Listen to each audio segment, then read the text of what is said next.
So Fortnite Chapter 6 Season 4 has recently been released. So in this video, I want to go over my thoughts on the new season, going through some different parts of it and seeing what was good and what could have been improved on. But before we get into it, I'd appreciate it if you'd subscribe to help me reach 6K subs by the end of the year. Now without further delay, let's get into it. So I want to go over the Battle Pass first because that's what most people's first impression of a new season is, and I think this pass was all around pretty great. I don't think any skin in this pass is bad by any means. My only complaints are about two skins that are pretty boring, those skins being Yumi and Onyx Winter, and the Gamer My skin's face, but besides that, the pass is incredible all around. The Halo and Power Ranger skins are the real highlights here. The Spartan skin is just fantastic. I love that you can add the fire around the head and change the color of the armor and the fire. It was very well made, and the energy sword is also a peak pickaxe. The Megazord skin is also very cool, and I'm happy that we finally see the inspiration for the Mecha Team Leader skin in the game. And the best skin in the past is the Green Ranger, mainly because of the White Ranger edit style, which just looks so peak. Like, especially that perfect color scheme and the Tiger's or Glider's fire. I'd give this pass an 8 out of 10 all around. It's pretty great. Next up, I want to talk about the map, and they did a pretty great job with this. The new biome added with the blue terrain and the bug swarming it is pretty cool, and the landscape looks incredible, but it can be very hard to play in because there's like no cover anywhere. It's all out in the open, so you're open to third parties violating you, and it gets infuriating when I kill the boss and then immediately get vaporized by a third party. So my only complaint is that there's no cover, and I like the slurp water constantly healing you, so the bugs don't really do that much to hurt you because the 3 damage they do just immediately gets healed up. And we also got 5 new locations this season, being the Hive, Ranger's Ruin, Swarmy Stash, OXR HQ, and Demon's Debris. And my favorite of them has to be the Hive. I pretty much only land here because I feel like it's the best of the new biome locations, and it has the best queen loot. OXR HQ is also my second most landed location because it's very different from the rest, and the OXR chests have like pretty great loot. And it's a decently big location with like zip lines leading to an underground area with a good bit of loot in them, so there's actual cover around this location as well, so third parties aren't very common here. The other 3 locations are pretty good, but they all pretty much feel the same with the bug biome around it with like all the bugs coming out. And I'm pretty much never going to Demon's Debris, so if that's fire, then I wouldn't know it. Maybe I'm missing out on something, but the medallion there is also fire.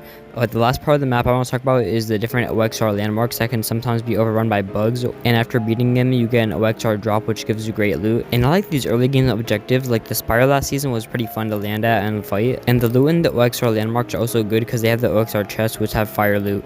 And they also have the super launch pads to rotate easily, and all around I'll give this map a 7 out of 10 for the map changes because there's pretty much no cover on the like bug biome, which is a pretty big issue, and some of them just feel like copy paste of each other, but the biome looks fire and the OXR parts are amazing. The last thing I want to talk about is the gameplay, so all the new items and stuff that we got in, and we got in a ton of new things this season. Like, you can check out my item ranking video if you're interested in that.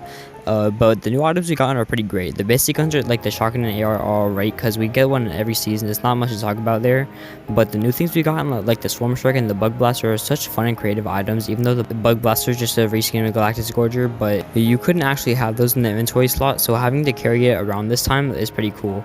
The Wrecker pistol is also busted as well. It's like a shotgun pistol, so it has no shotgun delay, so you can double pump it basically, and it does crazy damage. It shoots fast and has good range, so this thing is like a primary shotgun material, and it's kind of like a pre-nerf combat shotgun from season 9 but stronger, and I'm loving it. The exotics this season are also pretty good, having more useful effects like dealing more damage for consecutive hits or giving a double pump, which is pretty cool. And the only real stinker here is the 3-barrel minigun because it has literally no use at all. Like, it does no damage to people or structures, and it's the most inaccurate gun I've ever seen. Like, if you were blindfolded while using it, you might hit more shots than if you weren't, but besides that, everything else is pretty great this season. The bugs also aren't as bad as you might have thought when you first saw them. Like, they do pretty much no damage, like only 3 damage a hit, which isn't that much, and they also only have 40 health, so you can easily kill them, and they're also surrounded by slurp water, so you can easily heal up the health that they take from you without even paying attention. The bombers are kind of annoying because they just spam purple ooze from very far away, and you can't even like see them, and they just spam you. And also the queen can be very annoying because you can be so far away just minding your own business, or then just get hit for it with a 25 damage nuke just dropped on you for no reason. But for the most part, they aren't too bad. I do wish the hives were a teeny bit less like bulky. Like, the ones that are high up are the main issue because the ones on the ground don't have that much health, but the ones like on the pole thing have like 600 health, so it can be a bit tedious to try to break them. The OXR rank is also pretty good this season. I like how the loot like drops on you instead of you having to find the loot, so you immediately have to reap your reward instead of just getting S rank and then the closest chest is in Storm or something. Like last season, that was a bit tedious. I just feel like the airdrops is a way better way of handling the rank system, and the A rank vaults are also good as well, and I like how you don't have to buy the exotic as it's free.